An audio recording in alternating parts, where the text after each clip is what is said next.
Hey everyone, and welcome to this explainer. Today, we're going to demystify something that affects, well, absolutely all of us every single day, our digital footprint.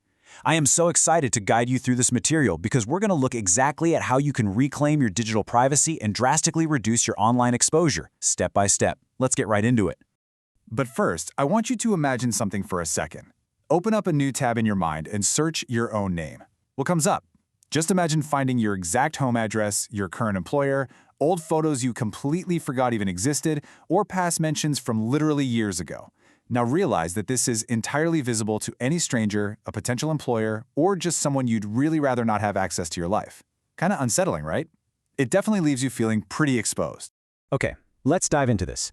Here is our roadmap for taking back control. We're going to start with the digital footprint problem, then tackle personal contact info, data brokers, social media settings, legal removal tools, and finally, a much-needed reality check. By the end of this explainer, you're going to have a clear, actionable plan to significantly shrink your digital footprint.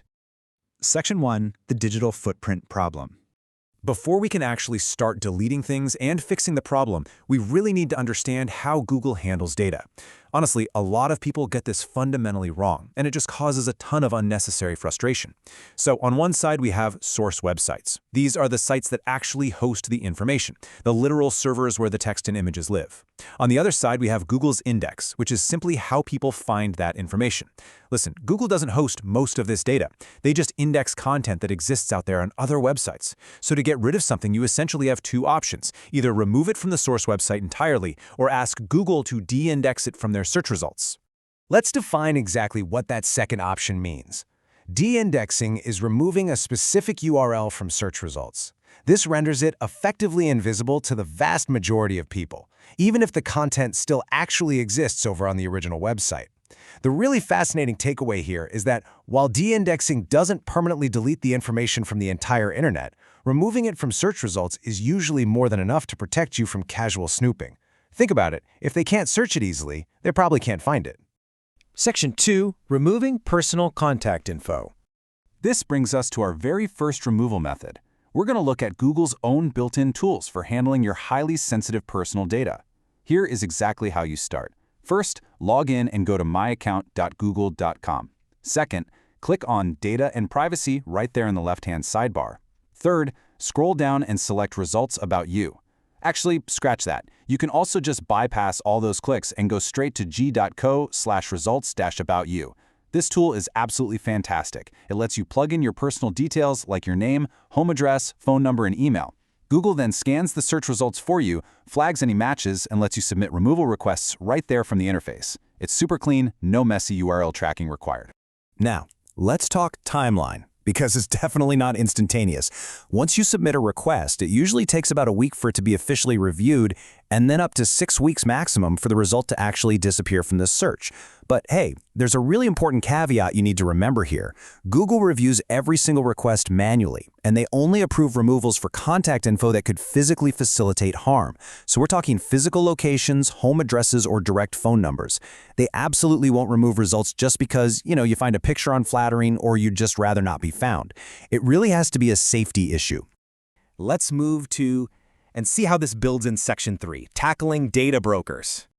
So Method 2 focuses on the somewhat hidden and frankly often very frustrating industry of people's search sites. You've probably seen these major culprits before: Spokeo, White Pages, Intellius, Been Verified, MyLife, Radars. These are data brokers. Their entire business model is based on scraping public records and selling them, and their sites are specifically optimized to pop up at the very top of Google when someone searches for a name. To get rid of these, you've got to go straight to the source. Each of these specific sites has its own individual opt-out process. You'll usually find the link hiding at the very bottom of their website in the footer, under links labeled something like privacy or remove my information. And here is the magic number for this method: 8.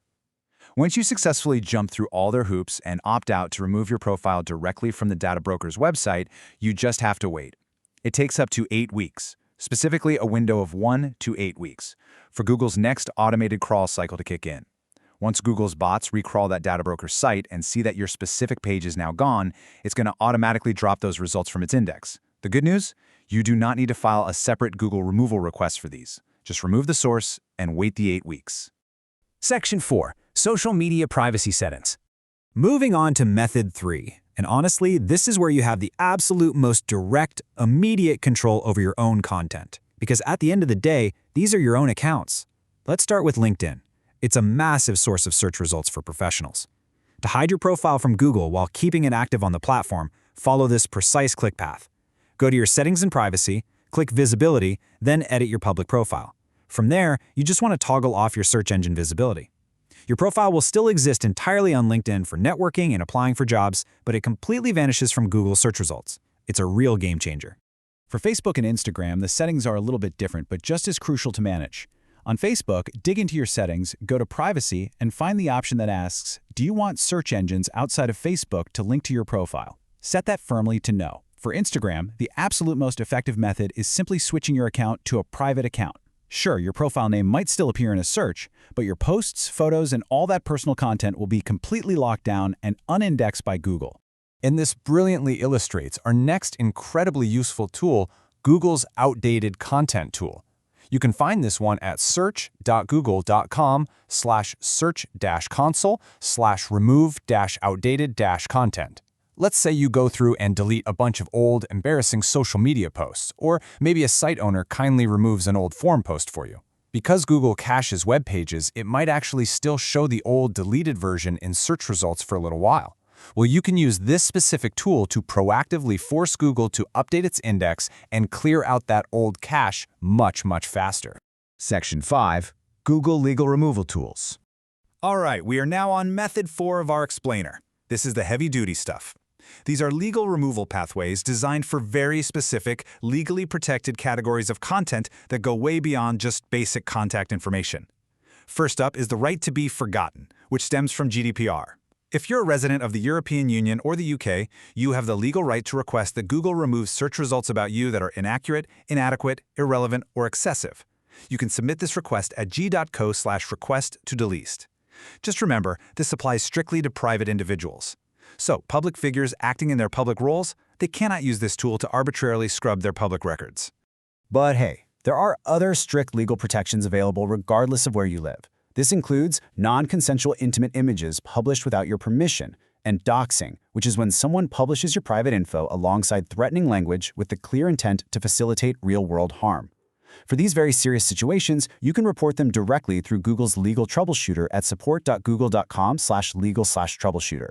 They take these requests very seriously and can even block the URLs across all Google products, not just search. So, the crucial point is coming up in Section 6, the reality of erasure. We've covered a lot of powerful tools today, but we really need to manage our expectations about what is realistically possible. On one hand, we have what is typically removable, your personal contact info, data broker profiles if you put in the legwork, and your own social media. You can realistically win those battles. On the other hand, we have immovable objects that are extremely difficult or entirely impossible to remove. Public records, court filings, legitimate news articles written about you, and archived copies on places like the Wayback Machine. Honestly, if you don't control the page and it's a matter of public record, it's highly likely to stay up. Which brings us to this really powerful quote to summarize our explainer. The realistic goal is not zero search results. It gives you meaningful control over what a stranger sees. That is exactly what you should take away from this. Look, you're not going to become a digital ghost. No way.